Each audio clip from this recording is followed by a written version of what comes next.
नमस्कार। आज बात करते हैं उन आदतों की, वो आदतें जो आजकल हम सबको जकड़े हुए हैं, सोशल मीडिया से लेकर न जाने कितनी और चीजों तक। कैसे इस चक्र को तोड़ा जाए। कभी ऐसा हुआ है? सोचा था बस चलो 5 मिनट फोन देख लेते हैं, और आंख खुली तो पता चला 1 घंटा निकल गया। ये कहानी हम में से ज्यादातर लोगों की है, और ये एक बहुत बड़ी प्रॉब्लम की तरफ इशारा करती है। तो इस जाल को ना एक कहानी से समझते हैं, राहुल की कहानी। राहुल एक स्टूडेंट है और पढ़ने में ठीक ठाक है, मतलब ध्यान लगा लेता है। तो होता क्या है, राहुल बस एक छोटा सा ब्रेक चाहता है, बस दिमाग तो थोड़ा फ्रेश करना है।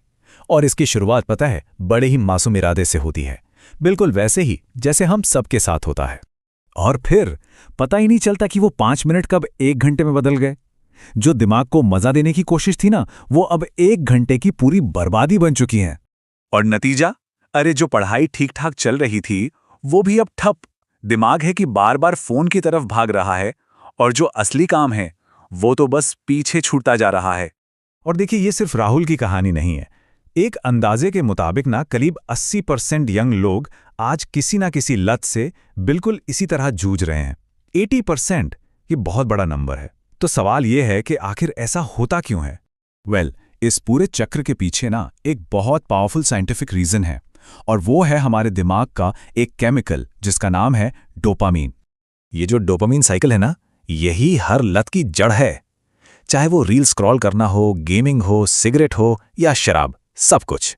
और सबसे खतरनाक बात, ये एक ऐसा चक्र है जो समय के साथ खुद को और मजबूत करता जाता है। और पता है, ये साइकिल सबसे खतरनाक कहाँ हो जाता है? इस पॉइंट पर जरा ध्यान से समझिए। हमें लगता है कि पछताने से, मतलब गिल्ट फील करने से, ये लूप टूटेगा, पर होता है इसका ठीक उल्टा। ये लूप और मजबूत हो जाता है। कैसे? देखिए, जब हम गिल्ट फील करते हैं तो दिमाग में स्ट्रेस बढ़ता है, और उस स्ट्रेस से बचने के लिए दिमाग क्या करता है? वो भागता है उसी जानी पहचानी चीज की तरफ जो उसे फौरन अच्छा महसूस कराए, यानी कि वही लत। तो हुआ ना उल्टा, पछतावा ही अगली तलब का ट्रिगर बन गया। तो अब सवाल यह है कि भाई इस चक्रव्यूह से बाहर कैसे निकलें? ओके, तो इससे बाहर निकलने का जो सबसे पहला और सच कहूं तो सबसे जरूरी कदम है ना, वो है अपने माइंडसेट में एक बदलाव लाना। और ये बात गांठ बांध लेनी चाहिए कि अपनी प्रॉब्लम को मानना ये कोई कमजोरी नहीं है, ये असली ताकत की निशानी है। सच तो ये है कि यही बदलाव की पहली सीढ़ी है। अरे भाई, जब तक प्रॉब्लम को मानेंगे ही नहीं तो उसे सॉल्व कैसे करेंगे? तो सबसे पहले खुद को ब्लेम करना बंद करना होगा। ये मत सोचिए कि मैं फेलियर हूं, नहीं, बस एक मुश्किल आदत के जाल में फंस गए हैं। और अच्छी खबर यह है कि इस जाल से बाहर निकलने का रास्ता है। चलिए, अब आते हैं असली स्ट्रैटेजी पर। मतलब जब वो क्रेविंग उठे, उस मोमेंट में, उस पल में क्या करना है, उससे लड़ना कैसे है। अब यहां एक बहुत इंटरेस्टिंग बात है। हमें उस इच्छा को, उस क्रेविंग को सिर्फ दबाना नहीं है, नहीं, हमें उसकी एनर्जी को एक नई, एक पॉजिटिव दिशा देनी है। देखिए, जब तलब उठती है ना, तो दिमाग को चाहिए एक डोपामीन रिवॉर्ड। तो सीक्रेट क्या है? सीक्रेट है उसे एक रिवॉर्ड देना, पर एक अलग, एक हेल्दी रिवॉर्ड। तो बात सीधी सी है, जब भी मन पुराने आसान रास्ते की तरफ खींचे, ठीक उसी पल एकदम अलर्ट होके एक नया रास्ता चुनना है। और उस तलब की जो एनर्जी है ना, उसका इस्तेमाल करना है अपनी बॉडी को चैलेंज करने में। और हाँ, इसके लिए कोई जिम विम जाने की जरूरत नहीं है। बस कुछ भी ऐसा करना है जिससे सांसें तेज हो जाएं और पसीना आ जाए। जानते इससे क्या होता है? ऐसा करने से बॉडी एंडोर्फिन और डोपामीन रिलीज करती है।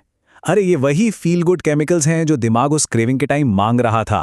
तो बस ध्यान फौरन तलब से हटकर शरीर पर चला जाता है, और दिमाग को अपना हेल्दी वाला रिवॉर्ड मिल जाता है। Problem solved. अच्छा, डोपामीन को शिफ्ट करना तो एक बात हो गई। इसके साथ साथ एक और बहुत जरूरी काम करना है। हमें उन चीजों से बचना होगा जो इस तलब को शुरू करती हैं, जिन्हें हम कहते हैं ट्रिगर्स। मतलब अपने माहौल को कंट्रोल करना होगा। तो हमें अपने ट्रिगर्स को पहचानना होगा और उनसे बचने के लिए सॉलिड एक्शन लेना होगा। जैसे कोई दोस्त सिगरेट या शराब ऑफर करे तो सीधे सीधे नहीं बोलना सीखना होगा। बार बार आने वाले रील्स परेशान करते हैं तो उन ऐप्स के नोटिफिकेशंस ही बंद कर दो। और हाँ, कभी कभी ना कुछ मुश्किल फैसले भी लेने पड़ सकते हैं, जैसे उन दोस्तों से थोड़ी दूरी बना लेना जो इस सफर में सपोर्ट करने के बजाय रुकावट बन रहे हैं। तो अब तक हमने जो भी बात की है, वो सब हमें एक ही मंजिल की तरफ ले जाती है। अपने मन का कंट्रोल वापस अपने हाथ में लेना और खुद पर यकीन बनाना। ये एक सीधी सी कमांड है जो हमें खुद को देनी है। देखिए, मन तो अपनी पुरानी आदतों की तरफ भागेगा ही, लेकिन अब फैसला हमें करना है कि हम उसके पीछे भागेंगे या उसे अपनी मर्जी से चलाएंगे। इस एक यकीन को अपने अंदर बैठा लीजिए, I can and I will, मैं कर सकता हूं और मैं करूंगा। अपने दिमाग को बार बार लगातार ये सिग्नल भेजते रहना है। यकीन मानिए, इन आदतों से बाहर निकलने की पूरी ताकत हमारे अंदर ही है। तो अब ये सवाल खुद से पूछना है, आज की पहली जीत क्या होगी? वो कौन सा एक छोटा सा स्टेप होगा जो इस सफर में लिया जाएगा? चाहे वो सिर्फ एक बार क्रेविंग होने पर वर्कआउट करना हो या किसी एक ऐप का नोटिफिकेशन बंद करना हो। एक बात हमेशा याद रखनी है, हर छोटी से छोटी जीत बहुत मायने रखती है।